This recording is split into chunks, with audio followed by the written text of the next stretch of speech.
Bryant returns to form ahead of critical showdown at NC State.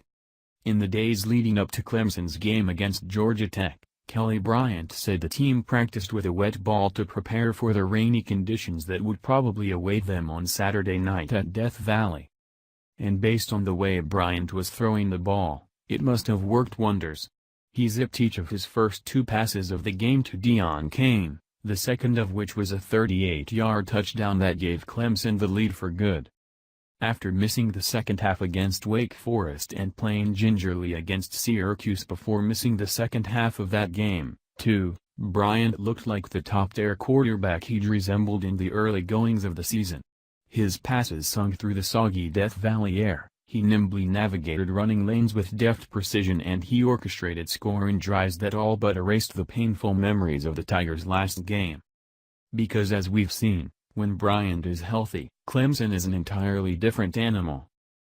He had 2 weeks to heal his ankle and to get through concussion protocol thanks to the bye week. He told reporters his ankle was between 85 and 90% on Monday, and even if that final 10-ish% didn't completely get better over the last handful of days, it's still the best option Clemson has at quarterback by far. And that's not to get Zarek Cooper or Hunter Johnson by any stretch, but to pretend Bryant isn't the one who can operate the offense at its most efficient level is incorrect. But there were obviously going to be questions about Bryant's ankle on Saturday, and just how close to full capacity his ability would be when the game kicked off.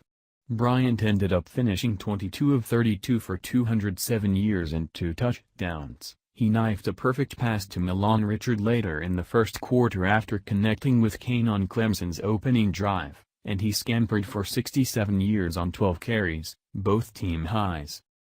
Georgia Tech is a worthy opponent. Before Saturday, the Yellow Jackets had lost just twice, each by a single point. But Clemson has had considerable success stopping their triple-option offense in each of the past 2 years, so it's safe to say defensive coordinator Brent Venables wasn't going to get caught off guard with 2 weeks to prepare.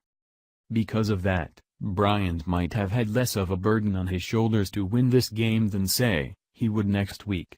NC State lost to Notre Dame on Saturday, but the Wolfpack are still leading the ACC Atlantic. Clemson has to win next week to keep any ACC championship hopes alive, and with that, any dreams of potentially repeating as title winners. Clemson needs Bryant at his best in what essentially boils down to a must-win game. If his performance against Georgia Tech was any indication, he's ready for it.